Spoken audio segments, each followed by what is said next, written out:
Nadie en Millbrook había visto llover con tanta furia en años. El agua caía como si el cielo intentara lavar las cicatrices de un pueblo que había dejado de luchar hacía demasiado tiempo.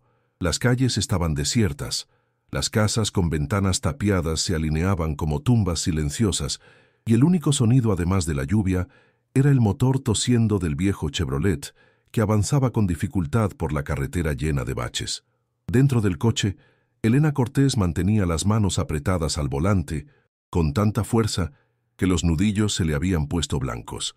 A su lado, su hijo Mateo dormía con la frente apoyada contra la ventana empañada, ajeno al peso que su madre cargaba en el pecho desde hacía meses. En el asiento trasero, entre cajas de cartón desgastadas y bolsas de basura llenas de ropa, descansaba el último recibo del banco, ese papel que había sellado su destino con letras rojas y crueles: ejecución hipotecaria aprobada. El GPS la guió hacia un cruce de caminos donde la civilización parecía haberse rendido décadas atrás. A la izquierda, campos abandonados se extendían hasta perderse en la niebla. A la derecha, un edificio de 2 pisos se alzaba como un esqueleto contra el cielo gris. La pintura se había desprendido en grandes placas, revelando la madera podrida debajo. El techo se hundía en el centro como si hubiera recibido el golpe de un puño gigante, y las ventanas, cuando no estaban rotas, estaban tan sucias que parecían los ojos ciegos de algo que había muerto sin que nadie lo notara. Un letrero colgaba torcido sobre la entrada principal, meciéndose con el viento. Las letras apenas legibles decían: Almacén General 3 Caminos.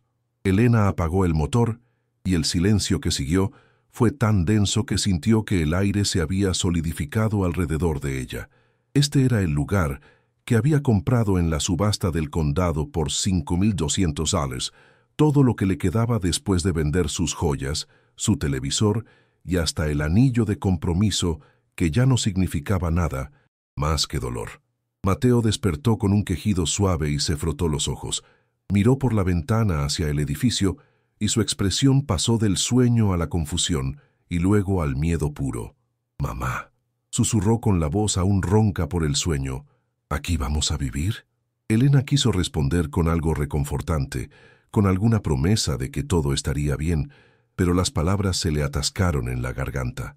En lugar de eso, abrió la puerta del coche y salió bajo la lluvia. El agua fría le golpeó la cara como de diminutas agujas, pero no se movió. Se quedó allí parada, mirando el edificio que ahora le pertenecía, y sintió algo que no había sentido en mucho tiempo, una mezcla de terror absoluto y una chispa minúscula, casi imperceptible, de algo que podría haber sido esperanza, o tal vez simplemente era la desesperación disfrazada de valentía. No lo sabía, pero era demasiado tarde para retroceder. No había ningún otro lugar a donde ir. «Sí, mi amor», dijo finalmente girándose hacia Mateo, que la observaba, desde el coche con los ojos muy abiertos. «Aquí vamos a vivir, y vamos a convertirlo en un hogar». Las palabras sonaron huecas incluso para sus propios oídos, pero las dijo de todas formas porque necesitaba creerlas tanto como su hijo necesitaba escucharlas. Mateo bajó del coche lentamente, sus zapatos deportivos hundiéndose en el barro. Se quedó junto a ella, pequeño y mojado, mirando el edificio como si fuera un monstruo dormido que podría despertar en cualquier momento. Elena le tomó la mano y juntos subieron los escalones del porche. La madera crujió bajo su peso con un sonido que parecía una queja, un aviso de que todo aquello podía derrumbarse en cualquier segundo. La puerta estaba hinchada por la humedad y Elena tuvo que empujar con el hombro para abrirla. Cuando finalmente cedió con un gemido largo y agonizante, un olor a moho, a abandono y a tiempo detenido los golpeó como una ola. El interior era peor de lo que Elena había imaginado. La luz gris de la tarde apenas penetraba a través de las ventanas sucias, creando sombras que se movían con cada ráfaga de viento. El suelo estaba cubierto de una capa de polvo tan gruesa que sus pisadas dejaban huellas perfectas, como si estuvieran caminando sobre nieve sucia. Los estantes, que alguna vez debieron sostener productos, ahora colgaban torcidos de las paredes, algunos completamente desprendidos y apilados en rincones como huesos rotos. En el centro de la habitación había un mostrador largo de madera oscura, cubierto de telarañas y manchas de humedad que formaban mapas de países inexistentes. Detrás del mostrador, una caja registradora antigua descansaba con la gaveta abierta, vacía, excepto por algunas monedas oxidadas que ya no valían nada. Elena caminó despacio, observando cada detalle con una mezcla de horror y fascinación. Las paredes conservaban restos de papel tapiz floral, tan descolorido que apenas se distinguían las formas. En algunos lugares, la madera había cedido completamente, dejando agujeros por donde se veía el armazón del edificio, sus costillas expuestas como las de un cadáver en descomposición. Mateo se quedó cerca de la puerta, aferrando su mochila contra el pecho como si fuera un escudo. Sus ojos seguían cada movimiento de su madre, vigilante, asustado. Elena notó su miedo y se obligó a sonreír, aunque sentía que el pánico le trepaba por la garganta como una planta venenosa. «Ven», le dijo extendiendo la mano. «Vamos a explorar juntos. Tal vez no esté tan mal como parece». Pero sabía que estaba mintiendo. Estaba exactamente tan mal como parecía, tal vez peor. El niño se acercó despacio y tomó su mano. Sus dedos pequeños estaban helados a pesar del calor húmedo del interior. Caminaron juntos hacia el fondo del local, donde una puerta medio salida de sus bisagras conducía a lo que parecía haber sido una bodega. El olor allí era más intenso, una mezcla de tierra mojada y algo dulzón que Elena prefirió no identificar. Había cajas apiladas contra las paredes, la mayoría deshechas por la humedad, derramando su contenido de papeles amarillentos y trozos de tela podrida. En una esquina, un calendario colgaba de un clavo oxidado, abierto en junio de 1987, como si el tiempo se hubiera detenido ese mes y nunca hubiera vuelto a moverse. Pasaron la primera hora en silencio, simplemente caminando por el edificio, tratando de entender la magnitud de lo que Elena había comprado. Había una escalera estrecha que subía al segundo piso, pero varios escalones estaban rotos, y Elena decidió que no valía la pena el riesgo todavía. En la parte trasera encontraron un baño diminuto con una letrina que no funcionaba y un lavabo agrietado del que goteaba agua marrón. No había electricidad, por supuesto.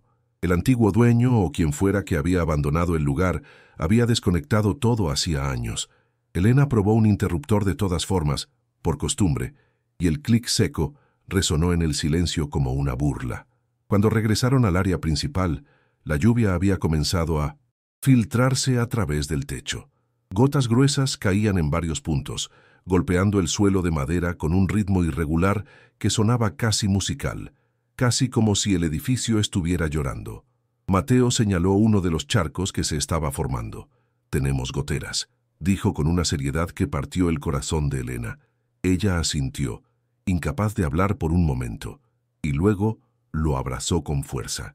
Esa noche durmieron en el coche otra vez, estacionado justo frente al edificio.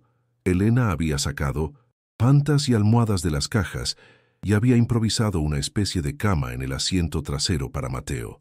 Ella se reclinó en el asiento del conductor, mirando el edificio a través del parabrisas salpicado de lluvia. Las sombras en su interior parecían moverse, cambiar de forma, como si algo vivo habitara esos espacios vacíos. Se preguntó, no por primera vez, si había cometido el error más grande de su vida. Había gastado hasta el último centavo que tenía en este lugar. No había vuelta atrás. No, había plan B, no había red de seguridad. Si esto no funcionaba, si no lograba convertir esta ruina en algo habitable, ella y Mateo terminarían en la calle. El pensamiento la hizo temblar a pesar de las mantas. Cerró los ojos y trató de dormir, pero cada sonido la hacía sobresaltarse. El viento silbando entre las tablas sueltas, el crujido de una rama golpeando el techo, el distante ladrido de un perro en algún lugar del pueblo muerto. Cuando finalmente logró dormirse, soñó con habitaciones que se derrumbaban y suelos que se abrían bajo sus pies, cayendo y cayendo en una oscuridad sin fondo. Continuación, primeros días y descubrimientos. El amanecer llegó con una luz pálida que convertía todo en tonos de gris. Elena se despertó con el cuello rígido y un dolor punzante en la espalda. Mateo seguía dormido, acurrucado bajo las mantas, con el rostro apacible de quien aún no comprende completamente lo precario de su situación. Ella salió del coche con cuidado de no despertarlo y estiró los músculos entumecidos. El aire olía a tierra mojada y a vegetación en descomposición. A la luz del día, el edificio no parecía menos desolador, pero al menos podía ver mejor su estructura. Las paredes exteriores, aunque descascaradas y manchadas, aún se mantenían firmes. El techo era otro asunto. Claramente necesitaba reparaciones urgentes antes de que llegaran lluvias más fuertes. Elena rodeó el edificio lentamente, evaluando los daños, tomando notas mentales de lo que necesitaba hacer primero. En la parte trasera encontró un pequeño cobertizo medio derrumbado y más allá, un terreno cubierto de maleza que alguna vez podría haber sido un jardín o un patio. La idea de limpiarlo todo le pareció imposible, pero se obligó a pensar en pasos pequeños. Un día a la vez, una tabla a la vez. Cuando Mateo despertó, desayunaron cereales secos y agua embotellada, sentados en el capó del coche. El niño no se quejó, aunque Elena sabía que debía tener hambre de algo caliente, algo real. «Hoy vamos a empezar a limpiar», le dijo tratando de sonar entusiasmada. «Tú y yo vamos a convertir ese lugar en nuestra casa». Mateo asintió sin mucha convicción, pero tomó la escoba que Elena le ofreció. Trabajaron todo el día. Elena había comprado algunos suministros básicos de limpieza con los últimos dólares que le quedaban. Escobas, trapos, un par de cubetas, guantes de trabajo. Comenzaron por el área principal, barriendo montañas de polvo y basura que se habían acumulado durante décadas. Con cada pasada de la escoba, nubes de partículas se elevaban en el aire, haciéndolos toser y frotarse los ojos. Encontraron de todo: botellas vacías, periódicos tan viejos que se desintegraban al tocarlos, una bota sin par, nidos de ratones en los rincones y en un cajón del mostrador, una fotografía descolorida de lo que parecía ser el edificio en sus días de gloria, con gente sonriente parada frente a él. Para el mediodía, habían llenado 6 bolsas de basura y apenas habían avanzado un cuarto del espacio principal. Elena sentía cada músculo de su cuerpo gritando de dolor, pero no se permitió detenerse. Mateo trabajaba a su lado en silencio, con una determinación que le recordaba dolorosamente a su padre, antes de que todo se desmoronara entre ellos. El divorcio había sido brutal, lleno de acusaciones y portazos, y al final ella había salido con nada excepto la custodia de Mateo y una montaña de deudas que él había dejado a su nombre. Sacudió la cabeza para alejar esos pensamientos. El más pasado ya no importaba, solo importaba el presente, este momento, este edificio, este nuevo comienzo que tenía que funcionar porque no había alternativa. Mientras movía una pila de cajas viejas cerca del mostrador, notó algo extraño en el suelo. Había una sección de tablones que no coincidía con el resto, ligeramente más oscuros, dispuestos en un patrón diferente. Se arrodilló y pasó la mano sobre la madera. Estaba suelta. «Mateo, ven a ver esto», llamó. El niño se acercó, limpiándose el polvo de la cara con el dorso de la mano. Elena usó el borde de la escoba para hacer palanca y levantó uno de los tablones. Debajo había un espacio hueco, negro como la boca de un pozo. Un aire frío y rancio subió desde las profundidades, trayendo consigo un olor metálico y antiguo que hizo que Elena se echara hacia atrás instintivamente. Mateo se asomó con los ojos muy abiertos. «¿Qué es eso?», preguntó en un susurro. Elena tomó su linterna y apuntó hacia abajo. La luz reveló escalones de madera, descendiendo a lo que parecía ser un sótano. Pero no cualquier sótano. Esto había sido construido con cuidado, con propósito. Las paredes estaban forradas con tablas tratadas y podía ver el borde de lo que parecía ser muebles o cajas abajo. «Creo que hay algo allá abajo», dijo Elena sintiendo cómo su corazón comenzaba a latir más rápido. Algo que alguien quiso esconder. Elena dudó en el borde de la abertura, la linterna temblando ligeramente en su mano.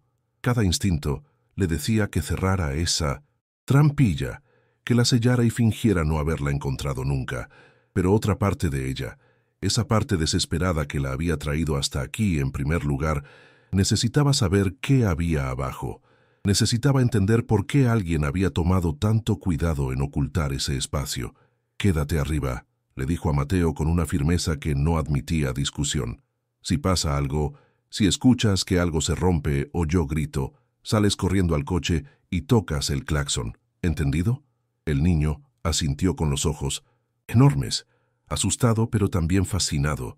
Elena respiró hondo y puso un pie en el primer escalón. La madera crujió bajo su peso, pero se mantuvo firme. Descendió lentamente, probando cada escalón antes de confiarle todo su peso, con la linterna iluminando el camino. El aire se volvía más denso con cada paso, cargado de humedad y de algo más, una cualidad casi eléctrica, como si el espacio hubiera estado sellado tanto tiempo que conservaba la energía de otra época. Cuando llegó al fondo, barrió el área con la linterna, y lo que vio la dejó sin aliento. No era simplemente un sótano de almacenamiento, era una habitación completa, cuidadosamente organizada, casi como una oficina secreta. Contra una pared había un escritorio de madera maciza con cajones cerrados con llave. Sobre él, estantes llenos de carpetas y libros perfectamente alineados, protegidos del polvo por fundas de tela. En la pared opuesta, un archivero metálico de 4 cajones con candados que mostraban manchas de óxido, pero aún estaban intactos. Lo más extraño de todo era que, a pesar de los años de abandono, todo estaba sorprendentemente bien conservado, como si alguien hubiera preparado este espacio específicamente para resistir el paso del tiempo, para esperar a que alguien lo encontrara. Elena se acercó al escritorio y probó los cajones. Cerrados, miró alrededor buscando algo para forzarlos, y su mirada cayó sobre un pequeño gancho en la pared, casi invisible en las sombras. Colgaba de él un llavero con 3 llaves antiguas, cada una etiquetada con pequeñas placas de latón grabadas: escritorio, archivo, principal. Con manos temblorosas, Elena tomó la llave marcada como escritorio y la insertó en la cerradura del cajón superior.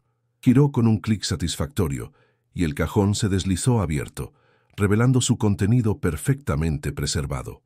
Dentro había un libro de registro de cuero marrón, grueso y pesado, con las esquinas reforzadas con metal. Lo sacó con cuidado y lo colocó sobre el escritorio. La cubierta tenía grabado en letras doradas que aún brillaban: Registro de la Red, 3 Caminos, 1934-1976. Elena lo abrió, y las primeras páginas la dejaron helada. No eran registros comerciales comunes, eran listas de nombres, cientos de ellos, cada uno con fechas, lugares de origen y destinos. Junto a cada nombre había anotaciones: familia de 4, llegada nocturna desde Memphis, protegida 3 días, enviada hacia Chicago con documentos. Otro decía: hombre solo, Luisiana de 1900, herido, curado, reubicado al norte después de 2 semanas. Las entradas continuaban página tras página, un catálogo meticuloso de vidas salvadas, de personas escondidas, protegidas, enviadas a lugares seguros. Este no era simplemente un almacén, había sido una estación, un refugio en una red clandestina que había operado durante más de 4 décadas. Elena pasó las páginas con reverencia, sintiendo el peso de cada nombre, cada historia contenida en esas líneas cuidadosamente escritas. Había fechas de los años 30 y 40, probablemente relacionadas con la Gran Depresión y sus refugiados económicos. Luego entradas de los años 50 y 60, y los nombres cambiaron. Las anotaciones se volvieron más urgentes, más peligrosas. Familia J, amenazada por manifestación pacífica, necesita ruta segura hacia el norte, evitar carreteras principales. Las palabras derechos civiles nunca aparecían escritas directamente, pero estaban implícitas en cada línea, en cada dirección cuidadosamente codificada. Elena sintió lágrimas quemándole los ojos. Este lugar, esta ruina que todos habían desechado como basura sin valor, había sido un santuario. Había sido esperanza cuando la esperanza era ilegal. Escuchó pasos arriba y la voz de Mateo llamándola con ansiedad. «Ya voy», respondió, su voz quebrándose ligeramente. tomó el libro y subió los escalones, emergiendo a la luz grisácea del almacén con el registro apretado contra su pecho como si fuera la cosa más valiosa del mundo. Y en cierto modo lo era. «Señora Cortés», dijo Brennan ajustándose los lentes sobre la nariz mientras la invitaba a pasar a su oficina estrecha. «He escuchado que compró el viejo almacén Tres Caminos. Espero que no haya pagado mucho por él. Ese lugar lleva décadas abandonado». Su tono era condescendiente, como si le hablara a alguien que había cometido un error de principiante. Elena colocó la caja de metal sobre el escritorio del alcalde sin decir palabra y la abrió. Los ojos de Brennan se agrandaron al ver los documentos, los billetes, las escrituras. «¿De dónde sacó esto?», preguntó con voz temblorosa, su actitud cambiando inmediatamente. Elena se sentó y comenzó a explicar, mostrándole el libro de registros, las carpetas del archivo, las fotografías. Mientras hablaba, la expresión del alcalde pasó de la sorpresa al asombro y finalmente a algo que parecía reverencia. «Dios mío», murmuró pasando las páginas con cuidado. «Mi padre solía hablar de rumores, historias sobre un lugar que ayudaba a la gente a desaparecer cuando lo necesitaban. Todos pensábamos que eran solo leyendas, cuentos exagerados de viejos». Levantó la vista hacia Elena. «¿Tiene idea de lo que significa esto? No solo para la historia, sino para este pueblo. Millbrook ha estado muriendo durante 30 años. Desde que cerraron la fábrica, la gente se fue y nunca regresó. Pero esto», tocó el libro con reverencia, «esto podría cambiarlo todo». Elena asintió. «Por eso vine a verlo. No quiero guardar esto en secreto. Quiero hacer algo con ello, algo que honre lo que ese lugar representaba». Brennan se reclinó en su silla, pensativo. «¿Qué tiene en mente exactamente?». Elena respiró hondo. «Quiero restaurar el edificio, no solo como mi hogar, sino como lo que fue originalmente. Un refugio, un lugar de ayuda comunitaria. Hay dinero en ese fondo, propiedades que podrían venderse o usarse. Quiero establecer un centro comunitario, un banco de alimentos, tal vez incluso viviendas temporales para familias que lo necesiten. Este pueblo está muriendo porque la gente perdió la esperanza. Pero si mostramos que todavía hay bondad aquí, que todavía hay un lugar donde pueden recibir ayuda», dejó la frase sin terminar, viendo en los ojos del alcalde que entendía. Brennan se frotó la cara con las manos, procesando todo. «Esto requerirá permisos, inspecciones, trabajo con el condado. El edificio probablemente ni siquiera cumple con los códigos actuales». Hizo una pausa y luego sonrió, la primera sonrisa genuina que Elena había visto desde su llegada. «Pero conozco gente. Déjeme hacer algunas llamadas.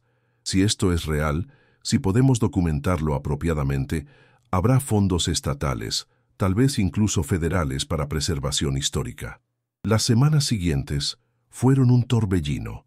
La noticia del descubrimiento se extendió por Millbrook como fuego en pasto seco.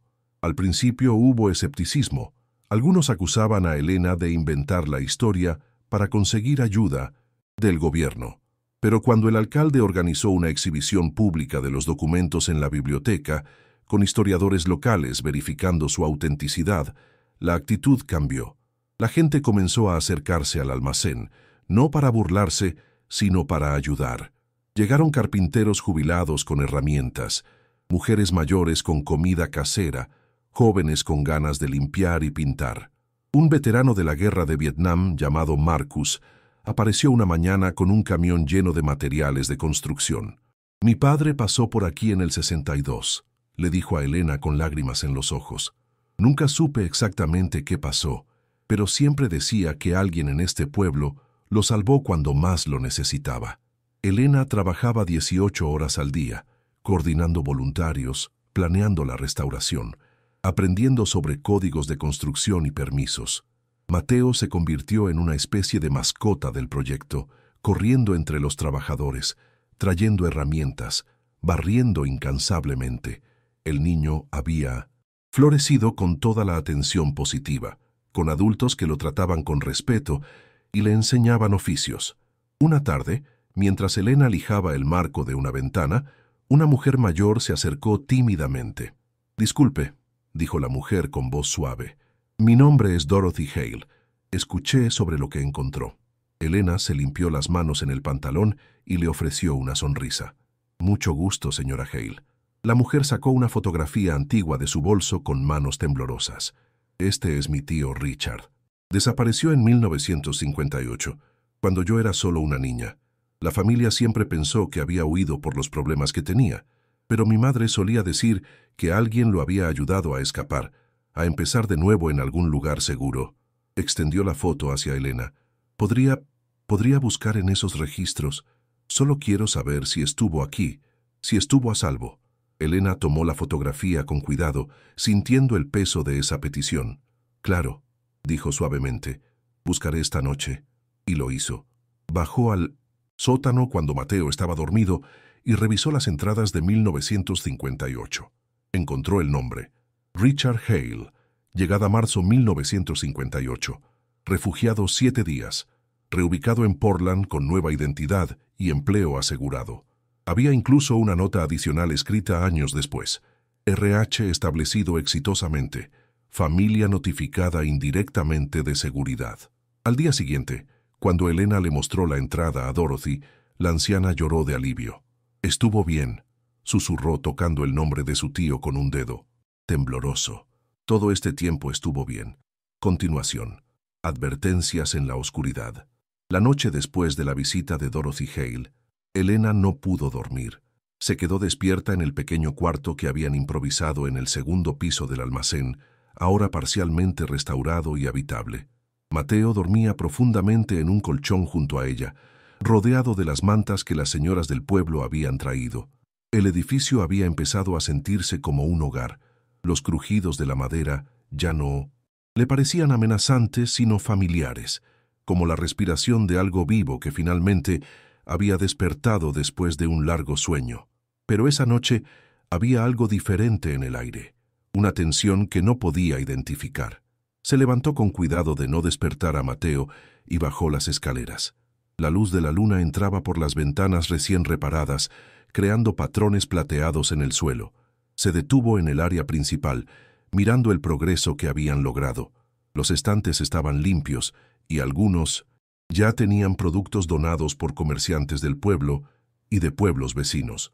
El mostrador brillaba después de horas de lijado y barnizado. En la pared habían colgado algunas de las fotografías históricas del lugar, enmarcadas con respeto.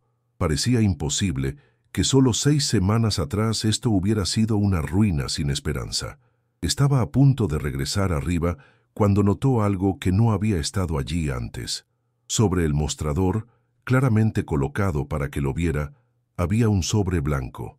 Elena sintió que se le erizaba la piel. Las puertas estaban cerradas con llave. Ella misma las había revisado antes de acostarse. Se acercó lentamente y tomó el sobre. No tenía ninguna marca exterior, ningún remitente, ningún nombre. Lo abrió con manos que comenzaban a temblar y sacó una sola hoja de papel. El mensaje estaba escrito con letra de imprenta, deliberadamente impersonal. No todo lo que se encuentra debe ser revelado. Algunas historias es mejor que permanezcan enterradas. Venda ahora, mientras aún puede.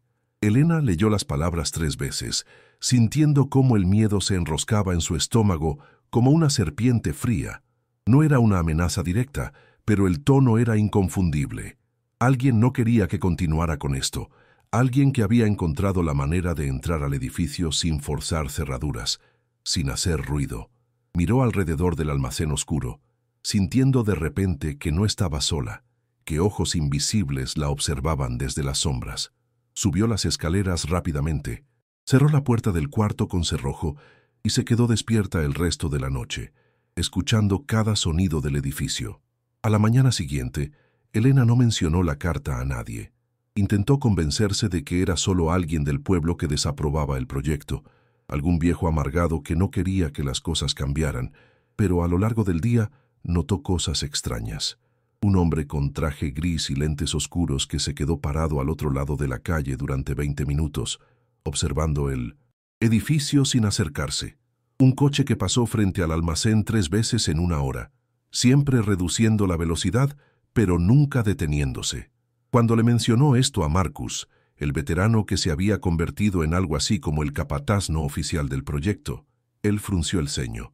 «No me gusta cómo suena eso», dijo. «Este pueblo es pequeño, todo el mundo conoce a todo el mundo. Forasteros merodeando así, no es normal». Esa tarde, Marcus instaló cerraduras nuevas en todas las puertas y ventanas. «Solo por precaución», dijo, pero Elena vio la preocupación en sus ojos. 2 noches después, la advertencia se volvió más directa. Elena despertó a las 3 de la mañana con el olor a humo. Se levantó de un salto, el corazón desbocado, y corrió a la ventana.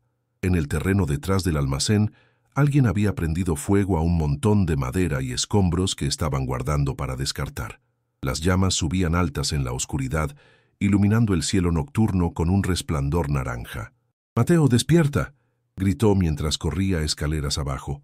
Llamó al 911 mientras intentaba sacar la manguera que habían conectado recientemente al suministro de agua.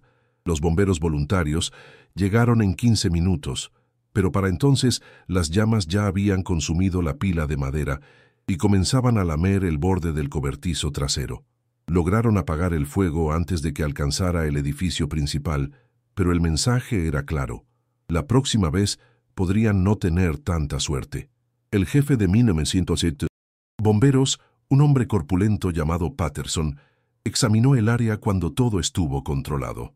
«Esto fue intencional», dijo señalando restos de trapos empapados en algo que olía a queroseno. «Alguien quiere asustarla». Elena abrazó a Mateo contra ella. El niño temblaba a pesar de la manta que alguien le había puesto sobre los hombros. «¿Por qué alguien haría esto?», preguntó con voz pequeña y asustada. Antes de que Elena pudiera responder, un coche se detuvo en la calle. De él bajó un hombre, que Elena no había visto antes, alto de unos 50 años, con cabello gris perfectamente peinado y un abrigo caro que contrastaba con la ropa de trabajo que todos los demás llevaban. Se acercó con pasos medidos, confiados. «Señora Cortés», dijo el hombre con una voz suave pero que cargaba autoridad. «Lamento las circunstancias de nuestro encuentro. Mi nombre es Richard Hale». Elena sintió que se le cortaba la respiración. Hale, el mismo apellido de Dorothy, la anciana que había venido buscando información sobre su tío. El hombre notó su reconocimiento y asintió levemente. «Veo que el nombre le resulta familiar». «Sí, Richard Hale era mi padre, y el joven cuyo nombre encontró en esos registros, ese era yo». Se quitó los lentes y Elena pudo ver sus ojos claramente por primera vez. Había en ellos una mezcla de tristeza y algo más. Tal vez advertencia. «Vine a hablar con usted sobre lo que ha encontrado, sobre lo que está tratando de hacer aquí». Marcus se interpuso entre ellos. «Protector, son las 3:30 de la mañana y acaba de haber un incendio intencional. Si tiene algo que decir, puede volver en horario civilizado». Hale levantó las manos en un gesto apaciguador. «Entiendo su desconfianza, pero precisamente por ese incendio es que estoy aquí. Necesito que la señora Cortés comprenda los riesgos de lo que está haciendo». Elena sintió que la rabia reemplazaba al miedo. «¿Usted hizo esto? ¿Prendió ese fuego?». Hale negó con la cabeza enfáticamente. «Por supuesto que no, pero sé quién podría haberlo hecho y por qué». Miró alrededor, viendo las caras desconfiadas de los bomberos voluntarios y vecinos que se habían reunido. «Señora Cortés, necesitamos hablar en privado. Lo que tengo que decirle es importante, y podría salvar vidas, incluidas la suya y la de su hijo». Elena dudó. Cada fibra de su ser le decía que no confiara en este hombre, pero había algo en su mirada, una sinceridad cansada que parecía genuina. «Marcus, ¿puedes llevar a Mateo adentro? Dale chocolate caliente, mantente con él». Se volvió hacia Hale. «Tienes 5 minutos, podemos hablar aquí afuera, donde todos pueden vernos». Hale asintió y esperó a que se alejaran lo suficiente del grupo. Cuando estuvieron a una distancia prudente, comenzó a hablar en voz baja.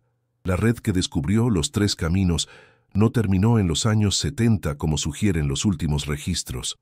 Simplemente se volvió más cuidadosa, más oculta.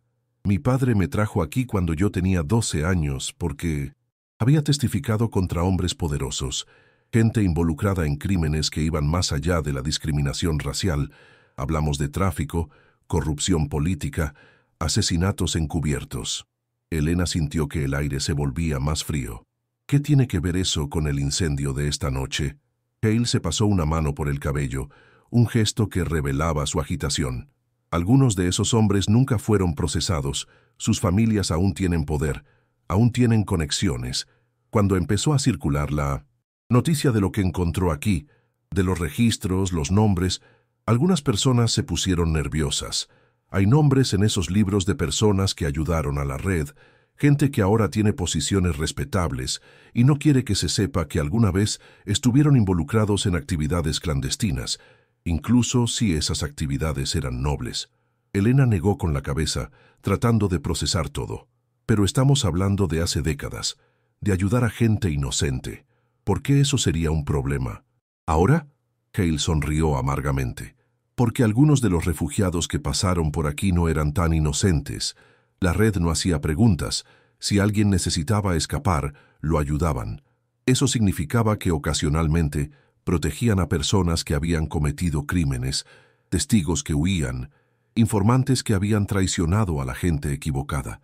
Y los registros documentan todo, nombres reales, destinos, nuevas identidades. En las manos equivocadas, esa información podría destruir vidas, reabrir casos fríos, exponer secretos que han estado enterrados por 50 años. Elena sintió que las piernas le flaqueaban. ¿Está diciendo que debería destruir los registros? ¿Después de todo lo que representan? Hale la miró intensamente. Estoy diciendo que debe ser extremadamente cuidadosa con quién tiene acceso a esa información. El incendio de esta noche fue una advertencia, no de mí, sino de gente que quiere que esos archivos desaparezcan para siempre. Gente que tiene mucho que perder.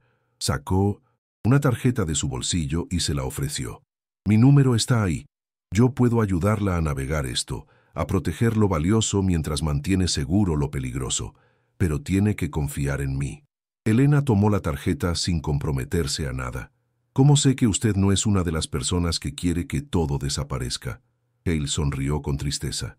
Porque si lo fuera, este edificio ya estaría en cenizas y usted no estaría aquí para hacer preguntas. Los hombres que me preocupan no envían advertencias, actúan directamente. El hecho de que solo hayan quemado una pila de madera significa que todavía están evaluando, decidiendo si usted es una amenaza real o simplemente una idealista ingenua. Se dio vuelta para irse, pero se detuvo. Una cosa más, señora Cortés. En el sótano, en el archivero, hay un cajón que probablemente no abrió todavía. El de abajo del todo, lado izquierdo. Tiene un candado diferente a los demás. No lo abra sin antes llamarme. Lo que hay ahí dentro necesita contexto antes de verlo. Elena lo observó regresar a su coche y alejarse en la oscuridad preamanecer. Sostuvo la tarjeta en su mano, leyendo el nombre grabado en relieve. Richard Hale, consultor histórico privado. No había dirección, solo un número de teléfono. Cuando regresó adentro, encontró a Mateo dormido en el sofá que habían instalado en lo que sería el área de lectura comunitaria. Marcus sentado junto a él vigilando. ¿Qué quería ese tipo?, preguntó Marcus en voz baja. Elena se dejó caer en una silla, exhausta. Complicar todo, respondió. Durante los días siguientes, Elena no pudo quitarse de la cabeza las palabras de Hale. Continuó con la restauración, pero ahora con una vigilancia constante.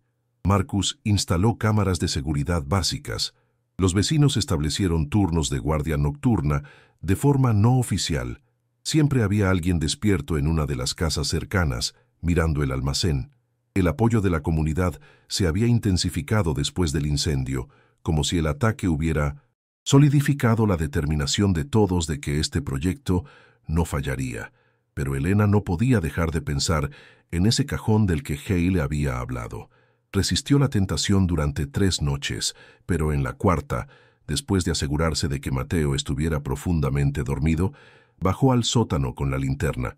El sótano se había convertido en un lugar familiar para Elena, pero esa noche parecía diferente, más frío, más silencioso. La linterna proyectaba sombras alargadas que bailaban en las paredes mientras ella se arrodillaba frente al archivero metálico. Había abierto los 3 cajones superiores semanas atrás, catalogando cuidadosamente su contenido, pero el cajón inferior izquierdo, Ese nunca lo había tocado. Ahora, mirándolo de cerca, se dio cuenta de por qué. El candado era diferente, más moderno que los otros, de acero pulido en lugar de hierro oxidado. Y no tenía cerradura visible, sino una combinación numérica de 4 dígitos. Elena se sentó sobre sus talones, frustrada. Hale le había dicho que no lo abriera sin llamarlo primero, lo cual por supuesto hacía que quisiera abrirlo aún más.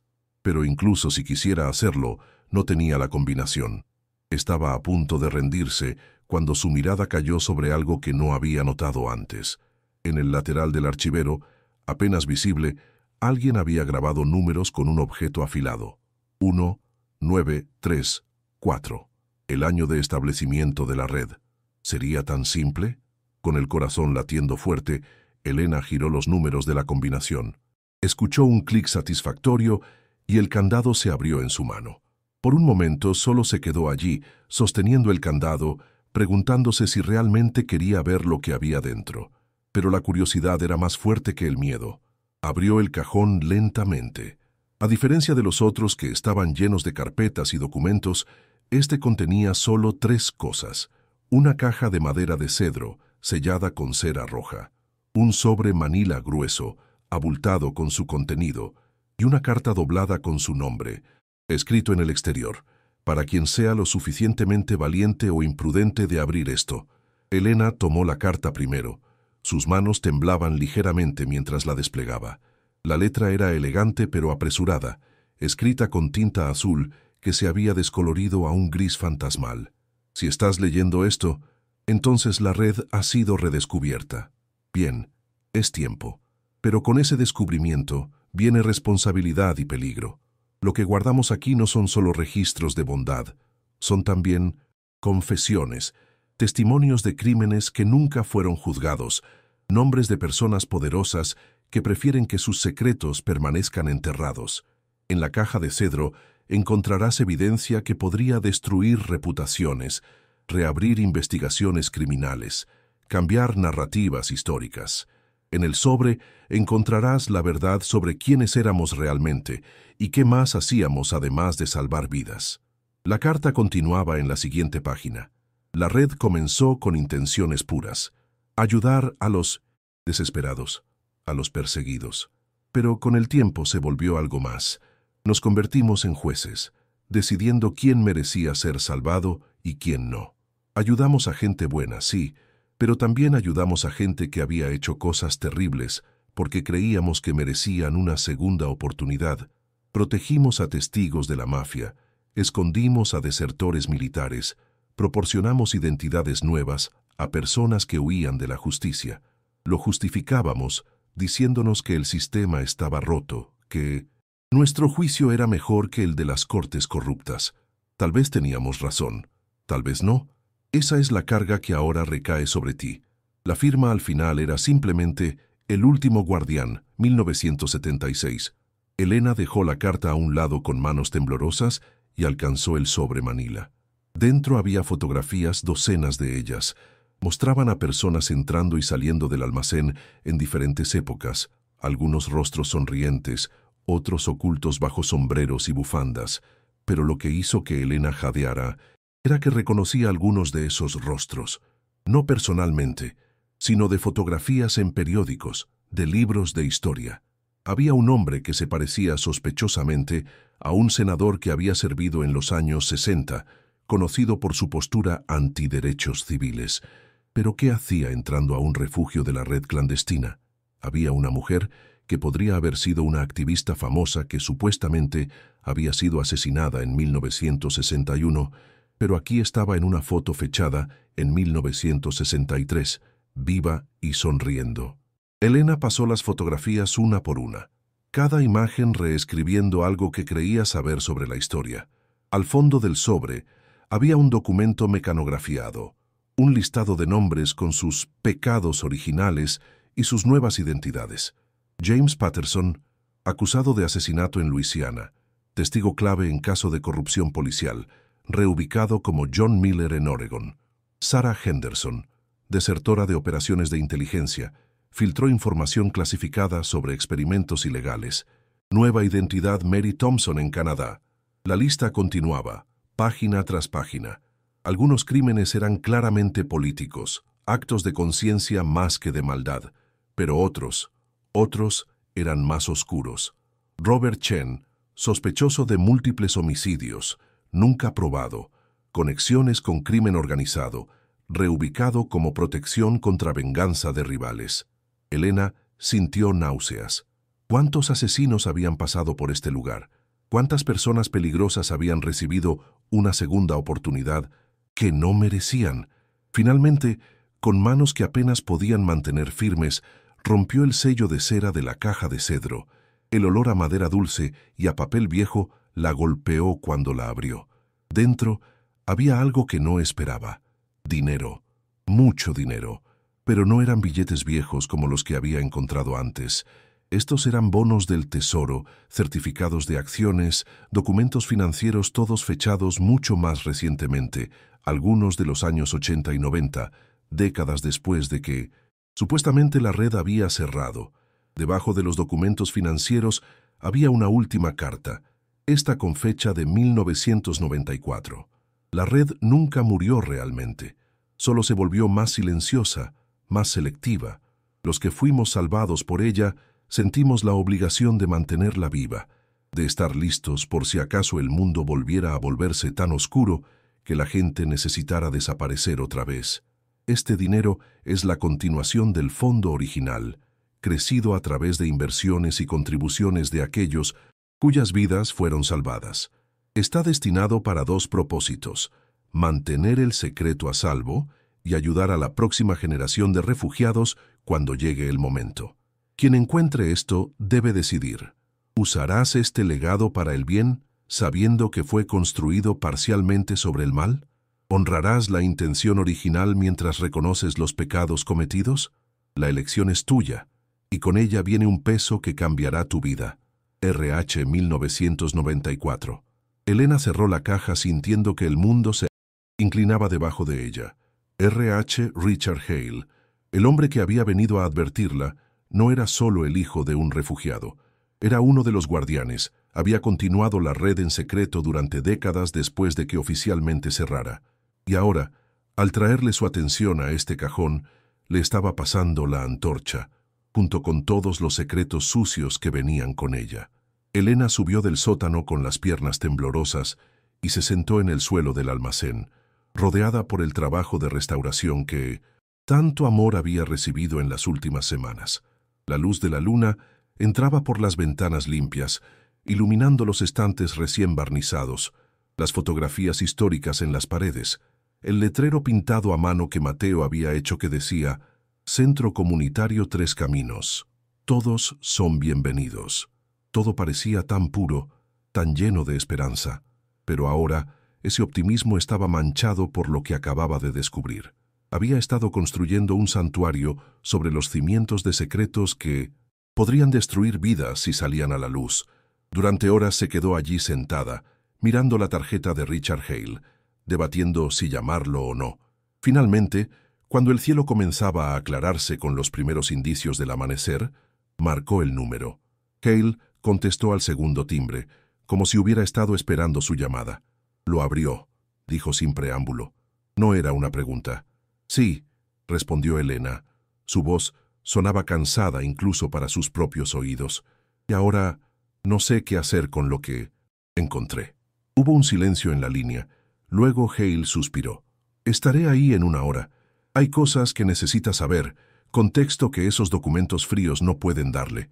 Llegó exactamente 60 minutos después, conduciendo el mismo sedán gris que Elena había visto antes.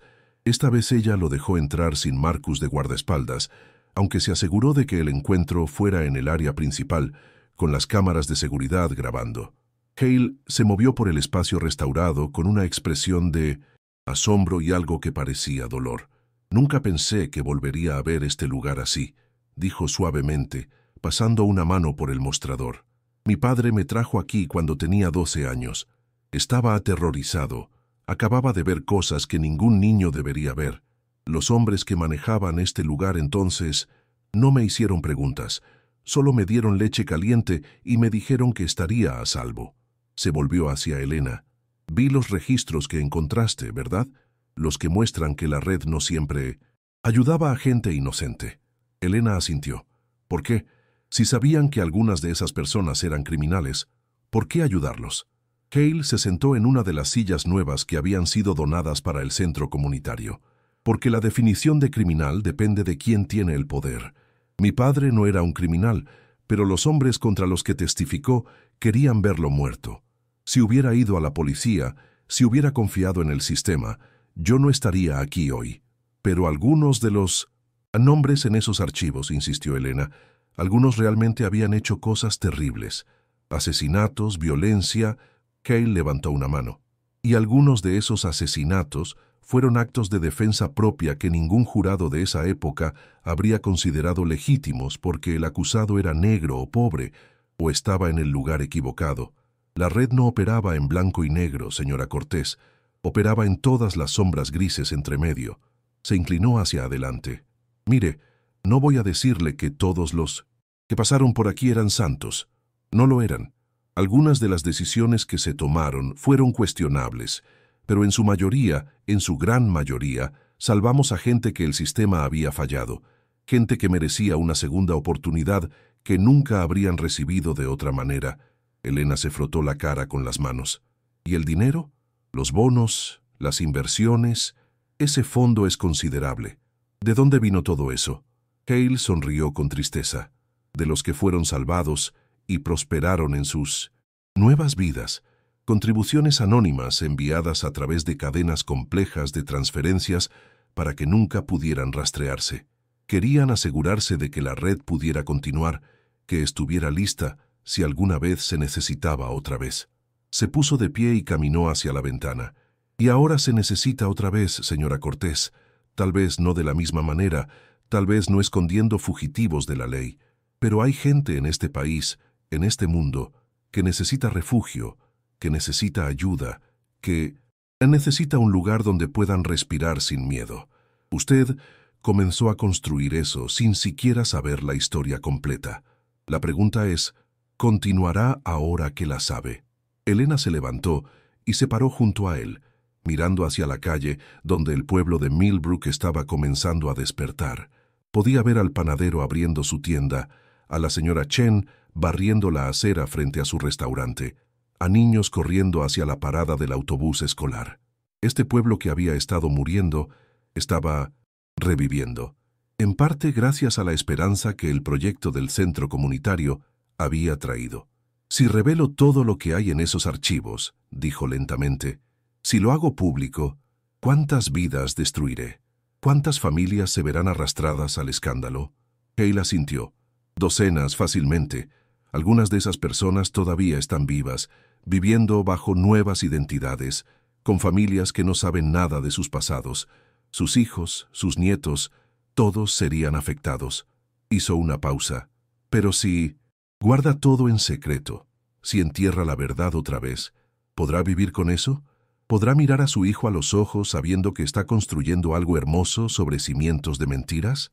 Esa era la pregunta que había estado atormentando a Elena desde que encontró el cajón. Durante los siguientes días, apenas pudo concentrarse en el trabajo de restauración. Su mente giraba constantemente, sopesando opciones, considerando consecuencias. Habló con el alcalde Brennan sin revelar los detalles específicos, solo preguntándole hipotéticamente qué haría si descubriera que algo con una historia noble también tenía un lado oscuro. Brennan la miró por encima de su café. ¿Está hablando del centro? Elena no respondió directamente. Estoy hablando de legados complicados, de bondad mezclada con pecado. El alcalde se reclinó en su silla. Mire, señora Cortés, no soy un filósofo, pero he vivido lo suficiente para saber que nada en este mundo es puramente bueno o puramente malo. Este pueblo, Millbrook, tiene su propia historia complicada. Hubo linchamientos aquí en los años 20, discriminación horrible hasta bien entrados los 60, pero también hubo gente buena que se opuso, que ayudó en secreto. ¿Deberíamos olvidar las cosas malas? No. ¿Deberían definirnos para siempre? Tampoco. Se inclinó hacia adelante. Lo que usted está construyendo aquí, sea cual sea la historia completa detrás de ello, Está ayudando a gente real ahora mismo. A veces, la redención no viene de exponer cada pecado, sino de crear algo mejor en su lugar. Esas palabras resonaron con Elena mientras regresaba al almacén. Esa noche, después de acostar a Mateo, tomó una decisión. Bajó al sótano y reorganizó cuidadosamente el contenido del cajón prohibido. Separó los documentos en dos grupos, los que contaban la historia de bondad y refugio y los que contenían los secretos más oscuros que podrían destruir vidas. Los primeros los guardaría y eventualmente los compartiría apropiadamente, con contexto histórico, con historiadores éticos que entendieran la complejidad. Los segundos los sellaría en la caja de cedro con un nuevo candado y una nueva nota. Estos secretos no son míos para revelar, pertenecen a las personas cuyas vidas representan. Que descansen aquí, protegidos, hasta que llegue un tiempo en que revelarlos haga más bien que daño, o hasta que aquellos que están en estas páginas ya no caminen en este mundo y solo quede la historia. S. 2024. La decisión de Elena no trajo la paz que esperaba. 2 días después de sellar nuevamente el cajón, comenzaron a llegar las amenazas de verdad. Primero fue un ladrillo arrojado a través de una de las ventanas recién instaladas en medio de la noche con una nota atada. Última advertencia. Cierre esto o lo cerraremos por usted. Luego, alguien dejó un periódico viejo en el porche, abierto en un artículo de 1973 sobre un incendio que había destruido un edificio histórico en el condado vecino. Las palabras «podría pasar» otra vez estaban escritas con marcador rojo sobre la fotografía de las ruinas. Marcus intensificó la seguridad, instaló luces con sensor de movimiento y convenció a 3 veteranos del pueblo de hacer turnos de vigilancia nocturna reales, con walkie-talkies y todo. «Esto se está poniendo serio», le dijo a Elena una tarde mientras revisaban las cámaras de seguridad. «Quien esté detrás de esto ya no está simplemente tratando de asustarte. Están escalando». Elena sabía que tenía razón. Lo que había comenzado como advertencias vagas, ahora parecía una amenaza real y persistente. Llamó a Hale, quien llegó en menos de 1 hora. Esta vez trajo compañía. Una mujer afroamericana de unos 60 años, elegantemente vestida, con ojos que parecían ver demasiado. «Señora Cortés», dijo Hale, «ella es Diane Morrison, es abogada, especializada en protección de testigos y casos históricos sensibles, y también...» hizo una pausa. «Fue uno de los últimos refugiados que pasaron por la red en 1975, cuando tenía 16 años». Diane le ofreció la mano a Elena con una sonrisa cálida pero seria. «Richard me contó sobre lo que encontró aquí y sobre los problemas que está teniendo. Creo que puedo ayudar, pero primero necesito saber qué tan comprometida está con este proyecto, porque si vamos a enfrentar a la gente que está tratando de detenerla, necesitamos estar completamente seguros de que vale la pena la pelea». Elena las llevó al sótano, a las 3, y por primera vez compartió completamente todo lo que había descubierto. Les mostró los registros, las fotografías comprometedoras, los documentos financieros, todo. Diane lo examinó con ojo profesional, tomando notas ocasionales en una libreta de cuero. Cuando Elena terminó, Diane guardó su libreta y miró a Elena directamente a los ojos. Hizo lo correcto al no revelar todo inmediatamente. Algunos de estos nombres, reconozco algunos, son personas que ahora están en posiciones de poder o cuyos descendientes lo están.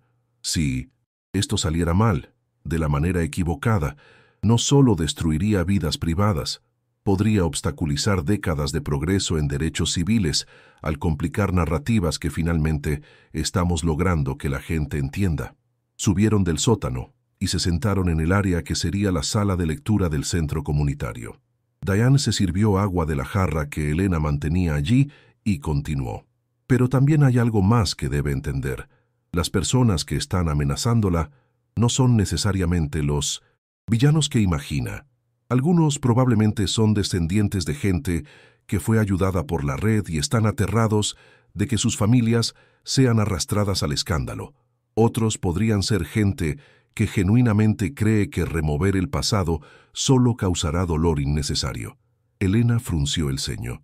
«Entonces, ¿qué sugiere que haga?». rendirme, cerrar el centro. Dayan negó con la cabeza enfáticamente. Al contrario, sugiero que avancemos, pero estratégicamente. Vamos a hacer público lo que es hermoso. La historia de la red como refugio, las vidas salvadas, el coraje de los guardianes. Pero vamos a dejar claro desde el principio que los registros específicos, los nombres, las rutas, esos permanecerán sellados por otras 100 años, accesibles solo para investigación académica aprobada. Se inclinó hacia adelante. Vamos a robarles su poder. Si saben que no va a revelar los secretos comprometedores, no tienen razón para atacarla. Y si tratamos esto como el sitio histórico importante que es, podemos conseguir protección oficial, designación de patrimonio estatal, tal vez incluso federal. Una vez que tenga ese estatus, cualquiera que intente dañar este lugar estará cometiendo un delito federal. La estrategia de Dayan era brillante en su simplicidad. Durante las siguientes semanas trabajaron en conjunto para crear una narrativa pública cuidadosamente controlada. Contactaron a historiadores de universidades respetables, quienes vinieron a examinar los archivos no sensibles y confirmaron su autenticidad y su importancia histórica. Escribieron artículos para periódicos regionales y nacionales sobre la red olvidada, cómo un pueblo pequeño salvó cientos de vidas. Los artículos enfatizaban el heroísmo anónimo, la compasión en tiempos oscuros, sin nombrar nombres específicos ni revelar detalles que pudieran comprometer a nadie. La respuesta fue abrumadora.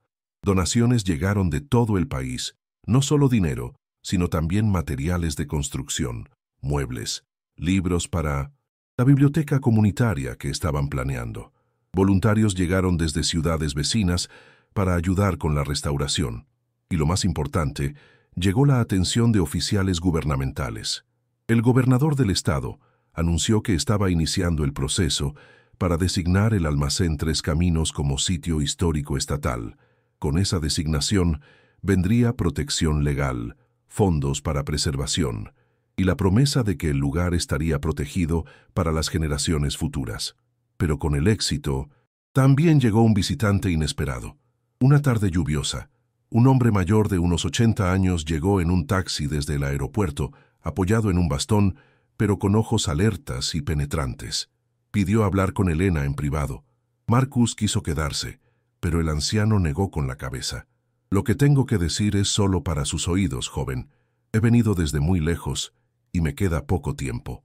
Elena, contra su mejor juicio, accedió a reunirse con él en el pequeño café que había en el centro del pueblo. El hombre pidió té. Sus manos temblaban ligeramente mientras sostenía la taza. Mi nombre, dijo finalmente, es Samuel Park, aunque ese no fue siempre mi nombre. En 1967 era conocido como David Liu y la red me salvó la vida cuando tenía 18 años. Sacó una fotografía vieja y desgastada de su billetera. Mostraba a un joven asiático parado frente al almacén Tres Caminos.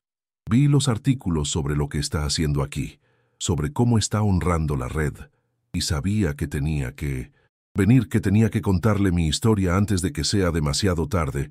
Su voz se quebró ligeramente. Necesita saber que lo que esos guardianes hicieron no solo me salvaron a mí, salvaron a mi futura familia. Tengo 3 hijos ahora, 7 nietos. Ninguno de ellos existiría si no fuera por las personas que me protegieron en este lugar cuando el mundo quería verme muerto solo por el color de mi piel y las preguntas que hacía. Samuel Park habló durante 2 horas, contando una historia que Elena no encontraría en ningún documento del sótano.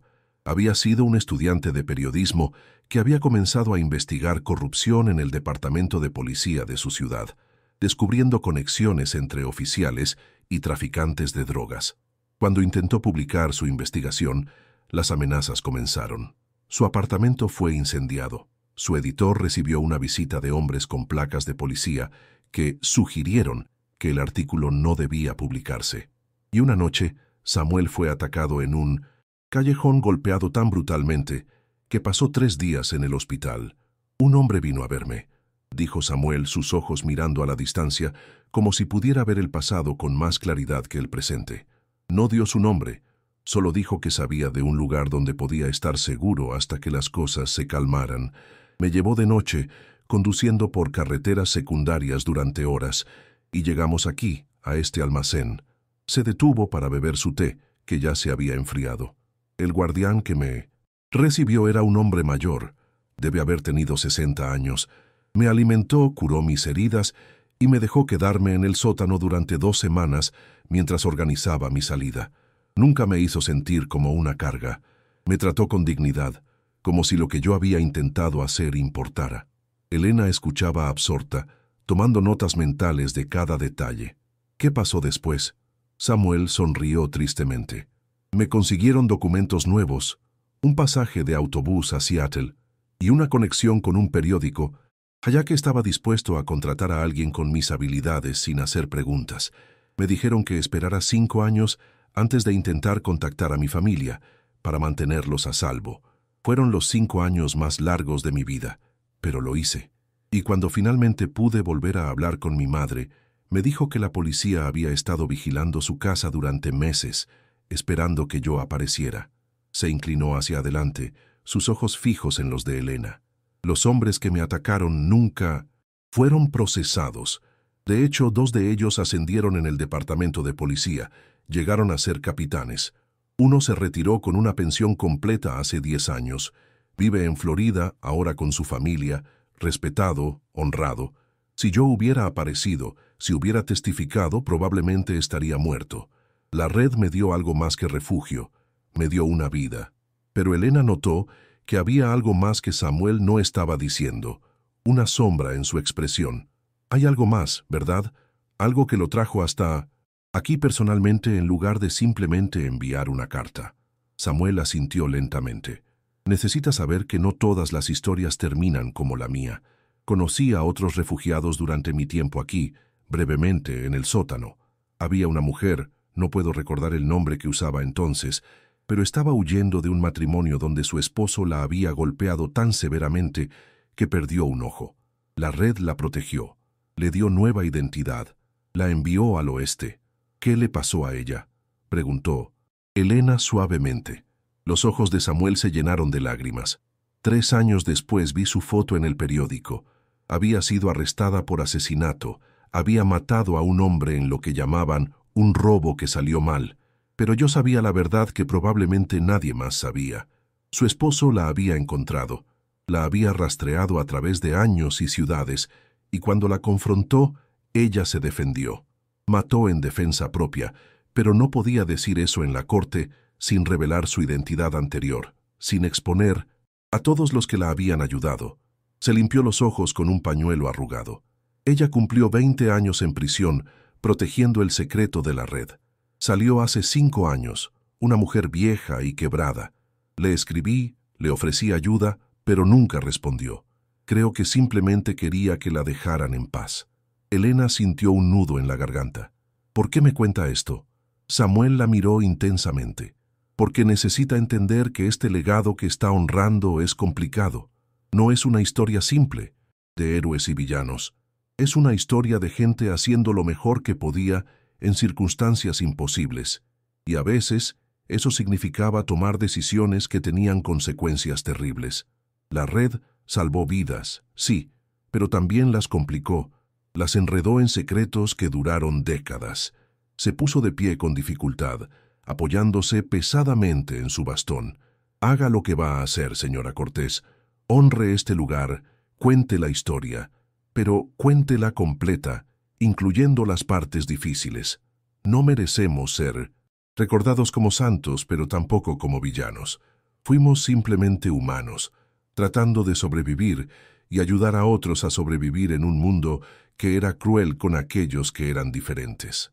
Después de que Samuel se fue, Elena se quedó sentada en el café durante largo rato, mirando por la ventana mientras la lluvia continuaba cayendo.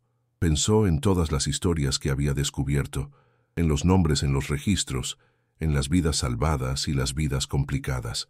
Se preguntó si realmente tenía el derecho de decidir qué historias contar y cuáles guardar. Esa noche, convocó a una reunión en el almacén con Diane, Hale, Marcus y el alcalde Brennan. Necesitaba consejo, perspectiva, pero más que nada necesitaba compartir la carga de la decisión. Samuel Park vino a verme hoy, comenzó, y les contó la historia que él había compartido. Cuando terminó, hubo un largo silencio. Fue Diane quien habló primero. La historia que está contando, sobre la mujer que fue a prisión, conozco ese caso. Conozco el caso del asesinato. Fue muy publicitado en ese momento. Toda la narrativa fue sobre una mujer fría que había matado a un hombre inocente por dinero. Si lo que Samuel dice es verdad, entonces fue una injusticia masiva. Elena sintió un escalofrío. Pero ¿cómo podemos saberlo con seguridad? Solo tenemos la palabra de Samuel, y él mismo admitió que no conoce todos los detalles. Hale intervino. Podría haber registros en los archivos del sótano. Nombres, fechas. Sí, podemos verificar que ella efectivamente pasó por la red, que estaba huyendo de violencia doméstica. Se detuvo. Pero entonces, ¿qué hacemos con esa información? Ella ya cumplió su sentencia. Traer esto ahora solo reabrirá heridas. Brennan se frotó la cara con las manos. Esto es exactamente por lo que algunas personas no quieren que revuelva el pasado, señora Cortés. Cada historia que saca a la luz tiene consecuencias, muchas de las cuales no puede predecir o controlar. La reunión se extendió hasta pasada la medianoche, debatiendo ética, consecuencias, responsabilidad histórica. Al final, llegaron a un consenso cauteloso. Elena continuaría con el centro comunitario, honraría el legado general de la red, pero manejaría los casos individuales con extremo cuidado, trabajando con Diane para determinar qué historias específicas podrían ser contadas sin causar daño innecesario. Es un equilibrio imposible, admitió Elena mientras los demás se preparaban para irse. Alguien siempre va a estar insatisfecho con las decisiones que tome. Diane puso una mano en su hombro. Bienvenida a la historia viva, señora Cortés. No hay respuestas fáciles, solo preguntas difíciles y la esperanza de hacer más bien que daño. Las semanas siguientes trajeron un ritmo frenético de actividad. El centro comunitario Tres Caminos comenzó a tomar forma real, no solo como un edificio restaurado, sino como un espacio vivo, pulsante con propósito. La planta baja se había transformado completamente. El área principal ahora servía como banco de alimentos y centro de distribución de ropa. Los estantes que una vez sostuvieron mercancías ahora estaban llenos de donaciones para familias necesitadas. En la parte trasera habían creado una sala de reuniones donde se ofrecían clases gratuitas de inglés, de GED, de habilidades laborales. El segundo piso, finalmente seguro después de meses de trabajo estructural, se había convertido en una pequeña biblioteca y sala de estudio donde los niños del pueblo podían hacer sus tareas con acceso a computadoras donadas e internet gratuito. Mateo había florecido junto con el edificio. Ahora tenía amigos reales, niños del pueblo que venían al centro después de la escuela.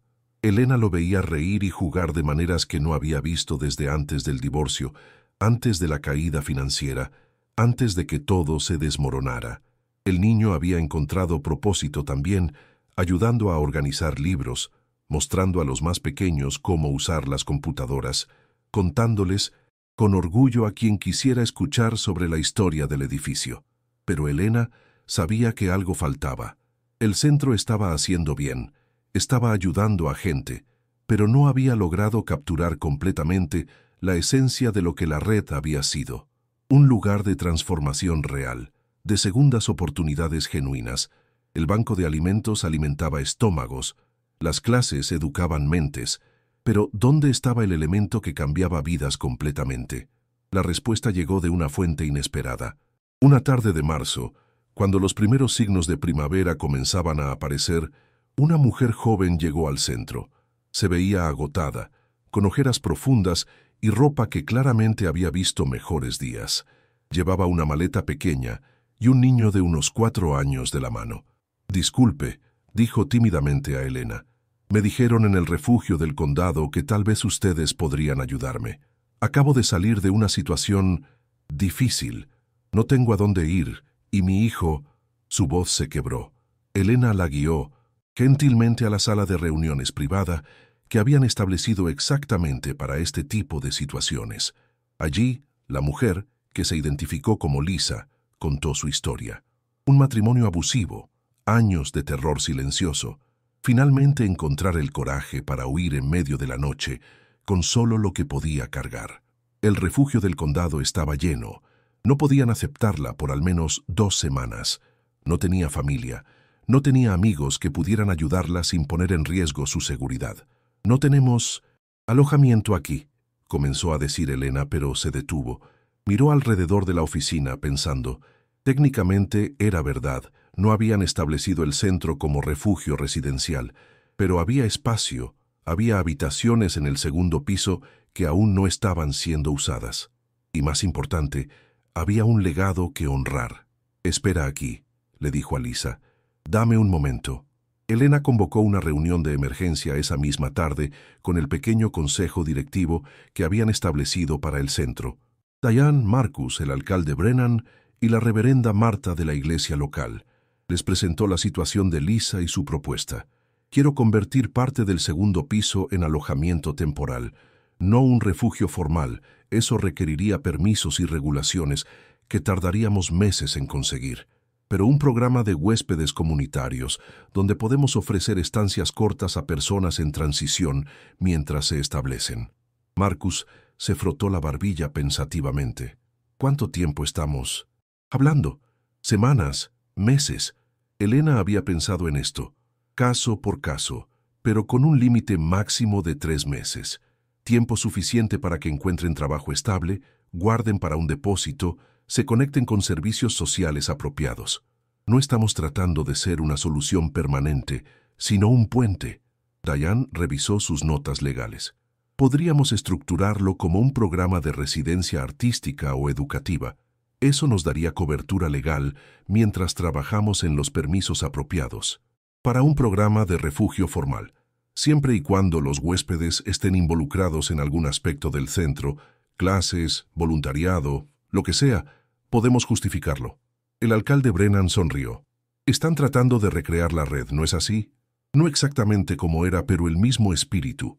Elena asintió lentamente.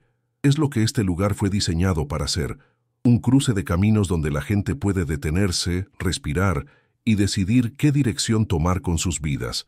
No podemos cambiarlo. ¿Qué fue? Los errores que se cometieron, las complejidades morales. Pero podemos crear algo nuevo que honre la intención original mientras aprende de los errores del pasado. Obtuvieron la aprobación unánime. Esa noche, Lisa y su hijo se instalaron en una de las habitaciones recién preparadas del segundo piso. No era lujoso, solo un cuarto con 2 camas, un pequeño escritorio y baño compartido al final del pasillo. Pero cuando Lisa vio la habitación, con las sábanas limpias que las señoras del pueblo habían donado, con los juguetes que Mateo había insistido en compartir con el niño, comenzó a llorar. «Es perfecto», susurró. «Es más de lo que me atrevía a esperar». Durante las siguientes semanas, Lisa se convirtió en parte integral del centro. Ayudaba en el banco de alimentos durante las mañanas, mientras su hijo asistía al preescolar gratuito que la iglesia ofrecía. Por las tardes, tomaba clases de computación y actualizaba su currículum con la ayuda de voluntarios. Diane la conectó con servicios legales gratuitos para comenzar los trámites de divorcio y orden de restricción. Y lentamente, día a día, Elena vio cómo Lisa se transformaba de una mujer quebrada y asustada a alguien que caminaba con la cabeza en alto, que sonreía, que comenzaba a creer que tenía un futuro. La historia de Lisa llegó a oídos de otros en situaciones similares. Pronto hubo más solicitudes, más personas buscando ese puente entre el desastre y la estabilidad.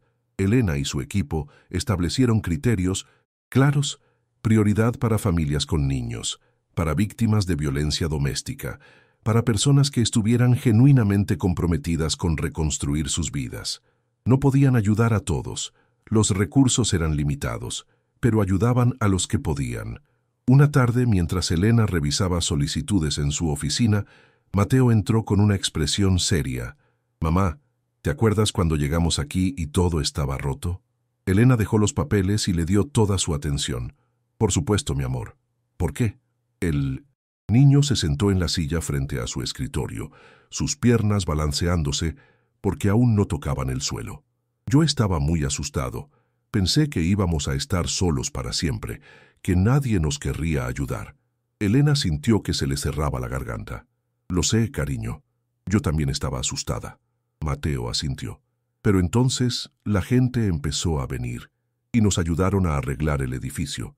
Y ahora nosotros ayudamos a otra gente, como Lisa y su hijo. Levantó la vista hacia su madre con ojos brillantes. ¿Eso nos convierte en parte de la red, como las personas de antes? Elena rodeó el escritorio y abrazó a su hijo. Sí, mi amor, eso es exactamente lo que nos convierte.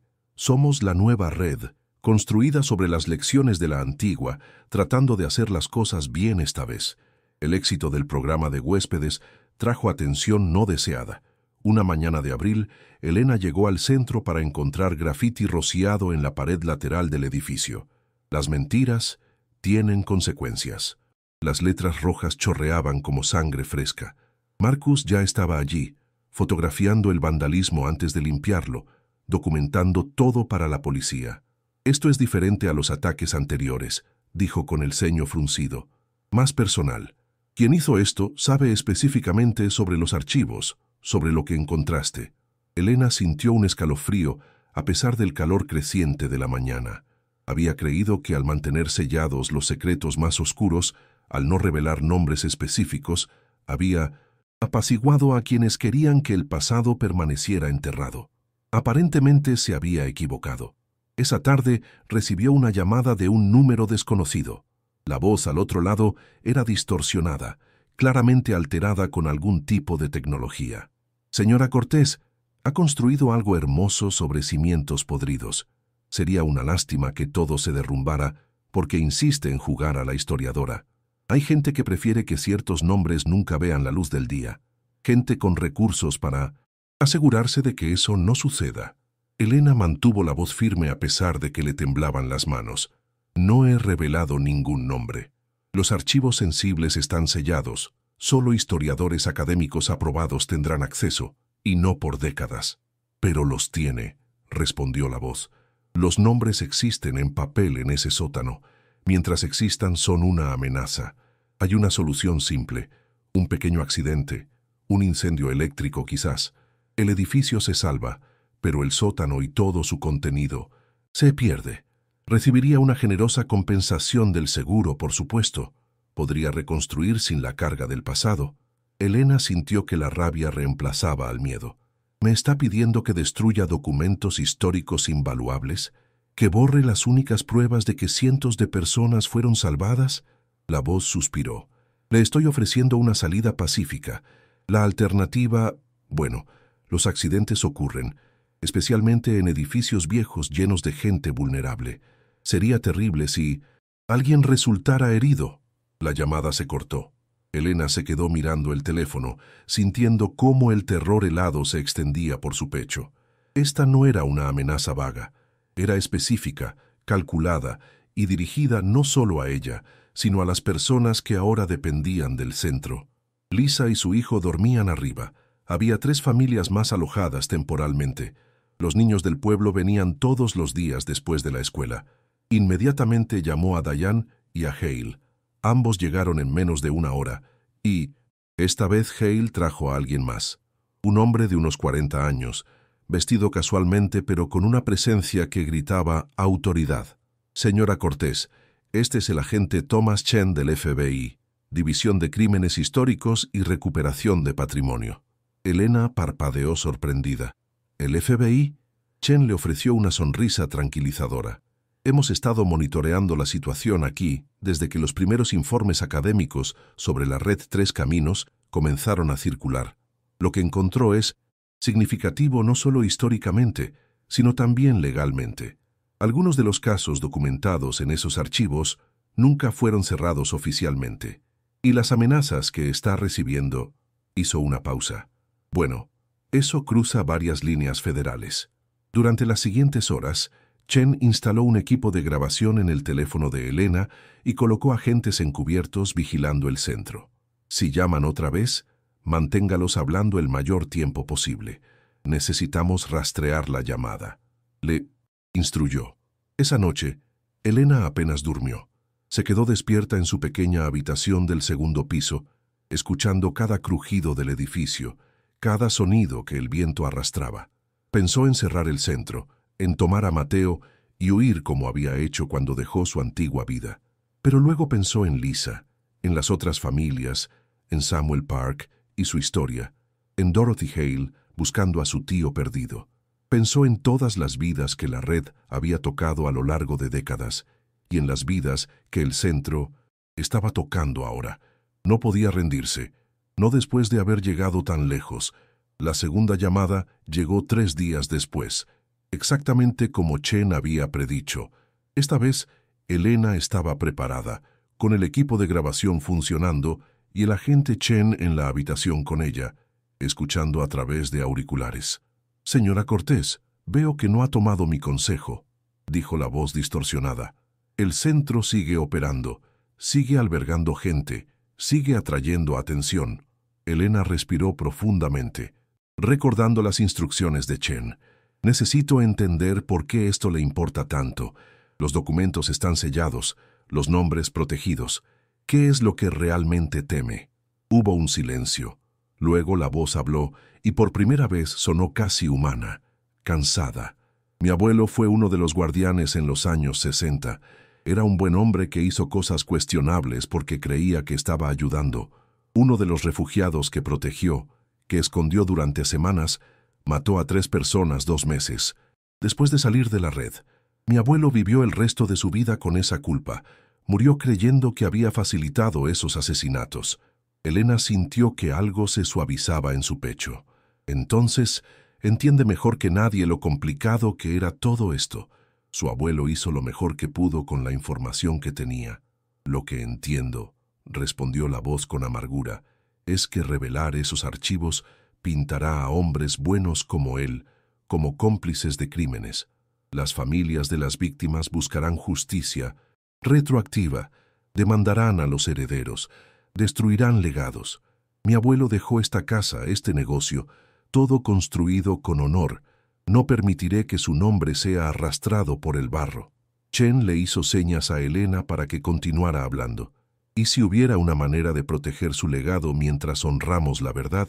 Si pudiéramos contar la historia completa, incluyendo las partes difíciles, pero con contexto, con comprensión». La voz se rió sin humor. «No hay contexto que haga que facilitar un asesinato sea aceptable». «Tiene razón», dijo Elena suavemente. «Pero tampoco hay contexto que haga que destruir documentos históricos sea aceptable, o amenazar a familias vulnerables que solo buscan refugio. Su abuelo ayudó a gente que lo necesitaba. Sí, cometió errores de juicio. Todos los guardianes lo hicieron, pero la intención era noble, y eso merece ser recordado junto con las consecuencias». Hubo un largo silencio. Chen estaba haciendo señas frenéticamente, indicando que casi tenían la ubicación. «Su abuelo», continuó Elena, sintiendo que estaba llegando a algo importante, «¿habría querido que usted amenazara a gente inocente para proteger su secreto? ¿O habría querido que la verdad saliera con todas sus complejidades para que futuras generaciones pudieran aprender de sus errores tanto como de sus éxitos?» La voz respondió, ahora claramente emocional, sin la distorsión trabajando también. «No lo sé. Murió antes de que pudiera preguntarle». «Entonces, hágase esta pregunta», dijo Elena. «¿Qué tipo de legado está construyendo usted ahora mismo? ¿Uno de amenazas y miedo? ¿O uno de valentía para enfrentar verdades difíciles?» La línea quedó en silencio por un momento que pareció eterno. Elena podía escuchar la respiración pesada del hombre al otro lado, el sonido de alguien luchando con decisiones que pesaban más que cualquier amenaza. Chen le hizo señas indicando que tenían la ubicación. Agentes ya estaban en camino. Pero Elena levantó una mano, pidiéndole que esperara. Algo le decía que esto podía resolverse de otra manera. «Mi nombre es Robert Fitzgerald», dijo finalmente la voz, ahora sin distorsión, clara y humana. «Mi abuelo era Thomas Fitzgerald, uno de los últimos guardianes de la red. Y tiene razón, él no habría querido esto. Pero estoy asustado, señora Cortés, asustado de lo que pasará cuando toda la verdad salga a la luz». Elena sintió que algo se rompía en su pecho, no de miedo, sino de comprensión. «Señor Fitzgerald, ¿estaría dispuesto a Reunirse conmigo, en persona, con mediadores presentes. El agente Chen del FBI está aquí. Puede garantizar su seguridad. Creo que podemos encontrar una solución que honre el legado de su abuelo sin destruir la verdad histórica. Hubo otro silencio, luego un suspiro profundo. ¿El FBI está ahí ahora? Su voz sonaba más resignada que asustada. Supongo que ya rastrearon la llamada. Supongo que esto termina de todas formas. Chen tomó el teléfono con permiso de Elena. Señor Fitzgerald, soy el... Agente Chen. Sí, tenemos su ubicación, pero la señora Cortés tiene razón. Podemos resolver esto sin cargos si está dispuesto a trabajar con nosotros. Ha hecho amenazas serias, pero no ha actuado sobre ellas. Eso cuenta, especialmente si está dispuesto a cooperar, a decirnos si hay otros involucrados en presionando para destruir estos archivos. La reunión se organizó para 2 días después, en un terreno neutral. La oficina del alcalde, con Chen, Diane, Hale y el propio Brennan presentes como mediadores. Robert Fitzgerald llegó exactamente a tiempo. Un hombre de mediana edad con cabello gris prematuro y ojos que revelaban noches de insomnio.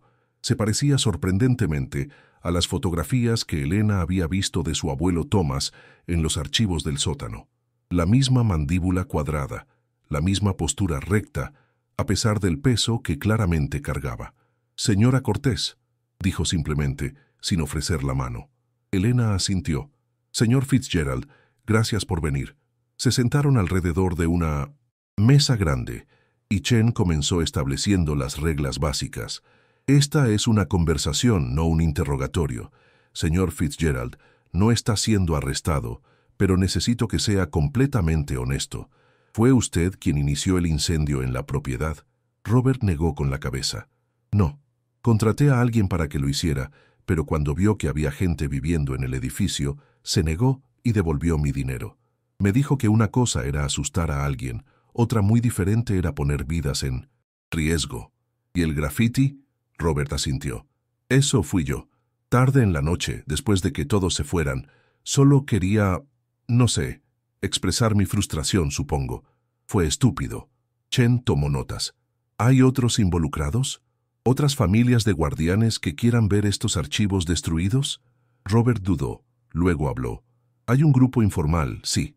Descendientes de personas que estuvieron involucradas con la red de una forma u otra. Algunos de nosotros nos encontramos hace años, compartiendo historias familiares, tratando de entender qué había sido todo esto. Cuando comenzaron a circular noticias sobre su descubrimiento, nos asustamos. No todos aprobaron mis métodos, pero todos compartíamos la preocupación». Elena se inclinó hacia adelante. «Señor Fitzgerald, ¿qué pasaría si les ofreciéramos algo?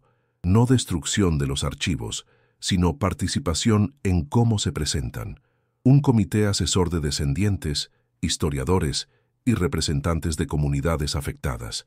Juntos podríamos decidir qué historias contar, cómo contextualizarlas, cómo honrar tanto a los salvados como a los salvadores, con todas sus complejidades». Diane añadió. «Legalmente podríamos establecer protocolos de privacidad, nombres de refugiados no revelados sin permiso de sus familias, casos específicos que involucran crímenes manejados con extrema sensibilidad, posiblemente sellados permanentemente si no hay propósito público en revelarlos». Robert la miró con algo que podría haber sido esperanza. «¿Harían eso? ¿Después de que los amenacé que intenté destruir su trabajo?» Elena sonrió tristemente. Su abuelo protegió a gente que había cometido errores, que había hecho cosas terribles a veces, porque creía que merecían segundas oportunidades. ¿Cómo puedo honrar ese legado si no ofrezco lo mismo? Se necesitaron semanas de negociaciones, pero finalmente emergió un acuerdo. Robert Fitzgerald no enfrentaría cargos criminales a cambio de cooperación completa y participación en el nuevo Comité de Patrimonio de la Red Tres Caminos. El comité incluiría descendientes de guardianes, representantes de organizaciones de derechos civiles, historiadores académicos y sobrevivientes o descendientes de refugiados. Juntos supervisarían qué documentos se harían públicos y cuándo, asegurando que la verdad se contara, pero con el contexto y la sensibilidad necesarios. Richard Hale fue nombrado presidente del comité, con Diane Morrison como asesora legal. Y, para sorpresa de Elena, Robert Fitzgerald se convirtió en uno de los defensores más apasionados del proyecto, usando su experiencia en relaciones públicas para ayudar a dar forma a la narrativa de manera que honrara la complejidad sin glorificar los errores o villanizar las intenciones. La primera exposición pública se inauguró en junio, 6 meses después del descubrimiento inicial. Cruces de Caminos, una historia de refugio, redención y responsabilidad, contaba la historia de la red a través de fotografías cuidadosamente seleccionadas, testimonios de sobrevivientes y contexto histórico extenso. No ocultaba las partes difíciles. Había secciones dedicadas a las decisiones imposibles y cuando el refugio falla, pero las presentaba con matiz, reconociendo la humanidad tanto de los que ayudaron como de los que fueron ayudados. Samuel Park vino para la inauguración, ahora en silla de ruedas, pero con ojos tan alertas como siempre. Dorothy Hale estaba allí, sosteniendo una fotografía ampliada de su tío Richard que había sido incluida en la exhibición con su permiso. Y Robert Fitzgerald estaba junto a una foto de su abuelo Thomas, con lágrimas en los ojos pero sonriendo. «Esto es lo correcto», le dijo a Elena. Él estaría orgulloso, creo. Asustado, pero orgulloso. La cobertura mediática fue extensa pero mayormente positiva. Algunos criticaron la decisión de sellar ciertos archivos, argumentando que toda la verdad debía revelarse inmediatamente. Otros argumentaron que demasiado había sido revelado, que algunas heridas era mejor dejarlas sin tocar. Pero la mayoría reconoció lo que Elena y su equipo habían logrado, un equilibrio delicado entre honestidad histórica y compasión humana. El Centro Comunitario Tres Caminos se convirtió en un modelo estudiado por organizaciones en todo el país. Universidades enviaban estudiantes a estudiar cómo habían manejado el legado complicado. Otros pueblos en decadencia comenzaron sus propios proyectos de revitalización inspirados por el éxito de Millbrook. Y lo más importante para Elena, el programa de huéspedes temporales floreció. Lisa había encontrado un trabajo estable y se había mudado a su propio apartamento después de 2 meses, pero seguía viniendo al centro como voluntaria. Docenas de otras familias habían pasado por el programa, cada una dejando el edificio en mejor forma de la que había llegado, física y emocionalmente. Una tarde de agosto, Elena estaba en el porche del centro, observando cómo Mateo jugaba fútbol en el terreno trasero con otros niños del pueblo. El edificio detrás de ella zumbaba con actividad, una clase de cocina en la planta baja, un grupo de estudio en la biblioteca del segundo piso, una reunión de alcohólicos anónimos en la sala de conferencias. Richard Hale se acercó al porche con 2 tazas de café, ofreciéndole una a Elena. Se sentaron juntos en los escalones recién reparados, observando el atardecer pintar el cielo de naranja y púrpura. ¿Alguna vez pensó que llegaría a esto cuando compró este lugar?, preguntó Hale con una sonrisa. Elena soltó una risa suave. Honestamente, cuando llegué aquí solo pensaba en tener un techo sobre nuestras cabezas. No tenía idea de que estaba comprando toda una historia, un legado, una responsabilidad. Bebió su café, saboreando el calor. A veces todavía me despierto esperando que todo esto haya sido un sueño, que voy a abrir los ojos y seguir en ese coche viejo, sin dinero, sin opciones. Hale asintió comprensivamente. Pero no fue un sueño, fue valentía, fue la voluntad de ver potencial donde otros solo veían ruina. Hizo una pausa. Mi padre solía decir que los lugares tienen memoria, que los edificios recuerdan el propósito para el que fueron creados. Este lugar fue construido para ayudar, para proteger, para dar esperanza. Esa memoria nunca murió realmente, solo esperaba a que alguien la despertara. Como usted, dijo Elena. Usted mantuvo viva la red durante décadas después de que oficialmente cerrara. Hale sonrió con tristeza. Hice lo que pude. Ayudé cuando me enteraba de casos específicos, pero era solo yo, trabajando en las sombras, siempre con miedo de ser expuesto. Lo que usted ha construido aquí es diferente. Es abierto, es comunal, es sostenible. Es lo que la red siempre debió ser, pero nunca pudo ser en su tiempo. Se levantó sacudiendo el polvo de sus pantalones. Tengo una reunión del comité en 20 minutos, Pero antes de irme, sacó un sobre de su chaqueta. Esto llegó para usted esta mañana. Es de la Fundación Nacional para la Preservación Histórica.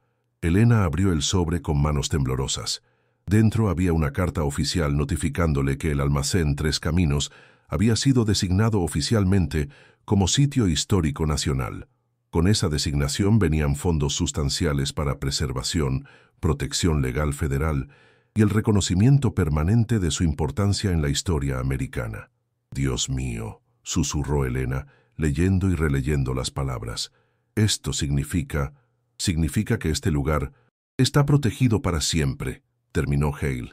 «Nadie puede destruirlo, nadie puede borrarlo. La historia que guarda, con todas sus complejidades, será preservada para las generaciones futuras». Elena sintió lágrimas quemándole los ojos. No eran lágrimas de tristeza, sino de alivio, de realización, de gratitud por haber llegado tan lejos. Esa noche, después de que todos se habían ido y el centro estaba tranquilo, Elena bajó al sótano una última vez.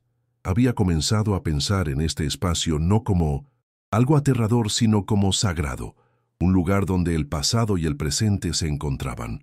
Acarició las cajas de archivos cuidadosamente organizadas, cada una ahora etiquetada profesionalmente, catalogada, preservada. Abrió el cajón donde guardaba su propio registro, un libro nuevo que había comenzado a llenar el día que abrieron el centro.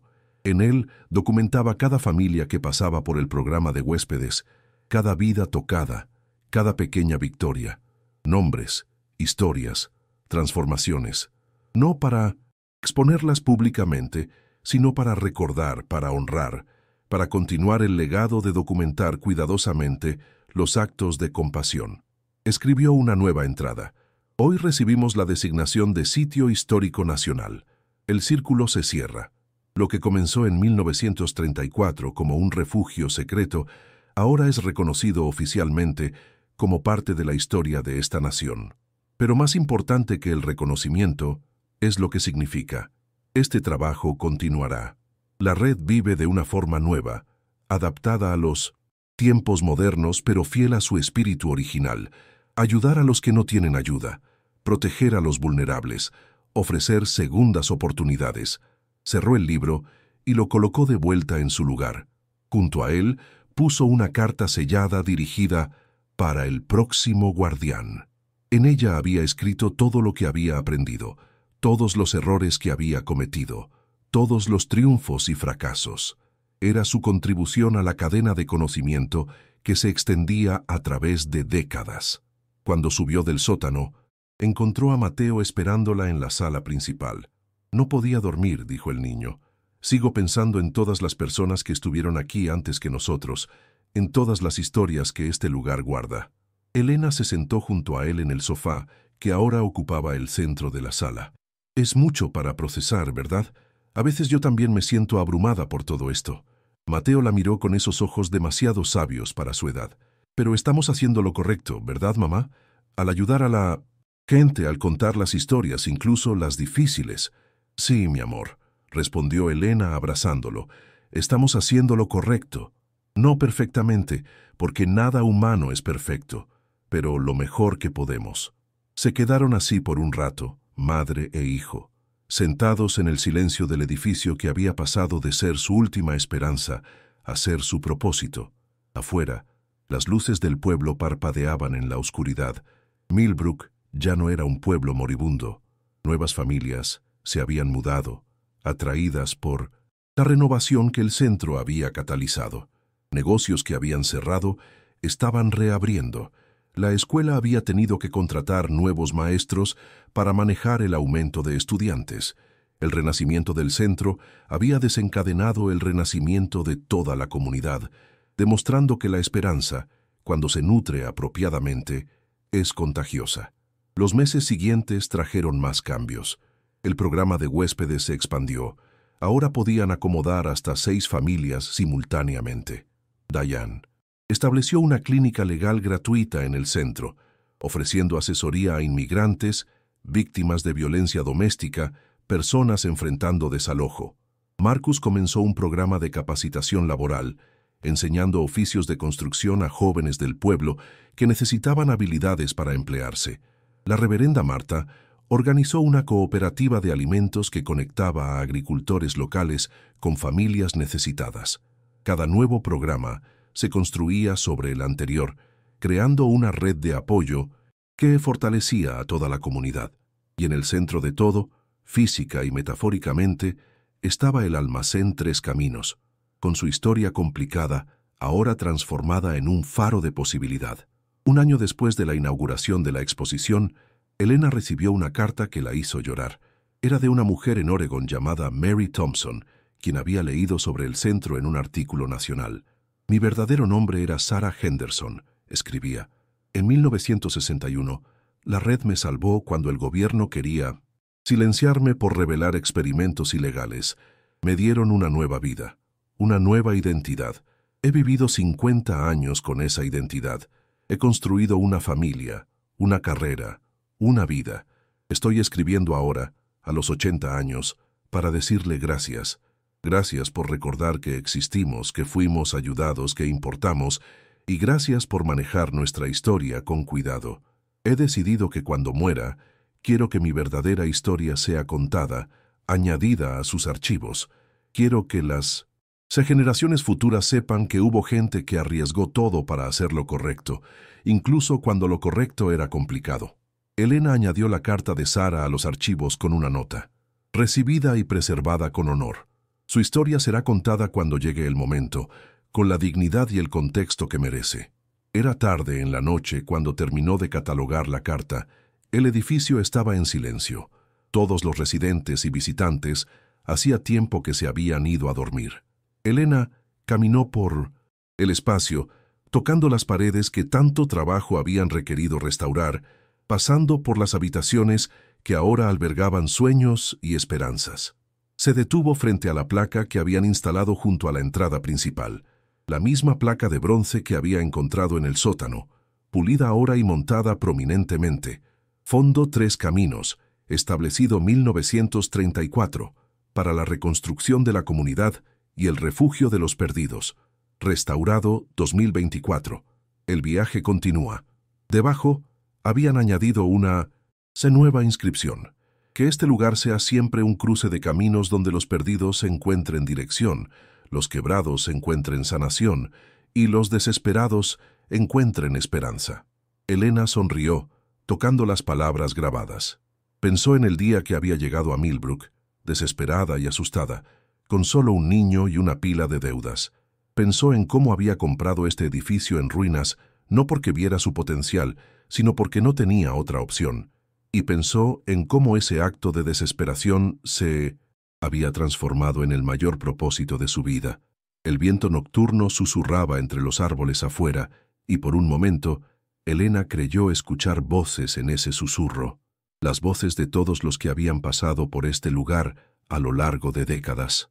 Los guardianes anónimos que arriesgaron todo, los refugiados que encontraron salvación, los pecadores que encontraron redención, los perdidos que encontraron camino.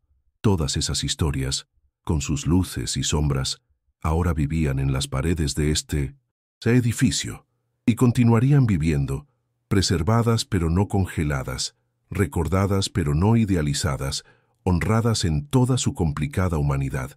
Gracias, susurró Elena a las sombras, a los espíritus del pasado, a los guardianes que habían venido antes que ella. Gracias por esperar, por creer que alguien vendría eventualmente. Prometo cuidar bien de este legado. Prometo mantener vivas las lecciones, tanto las buenas como las difíciles. Prometo que este cruce de caminos nunca volverá a cerrarse. Y, en el silencio que siguió, el edificio pareció suspirar, como si finalmente pudiera descansar sabiendo que su propósito continuaría. Las historias estaban a salvo, la memoria estaba protegida, y la red, transformada pero no muerta, seguiría tejiendo conexiones entre pasado y futuro, entre necesidad y ayuda, entre desesperación y esperanza. Porque algunos legados no mueren, solo esperan a las manos correctas para despertarlos, para darles nueva vida, para llevarlos adelante hacia el futuro con todo el peso de su historia y toda la promesa de su potencial. Y Elena Cortés, que había venido a este lugar como una refugiada buscando salvación, se había convertido en la guardiana de ese legado, continuando una tradición que se extendía casi un siglo hacia el pasado, y si ella tenía algo que decir al respecto, continuaría extendiéndose hacia el futuro por siglos más.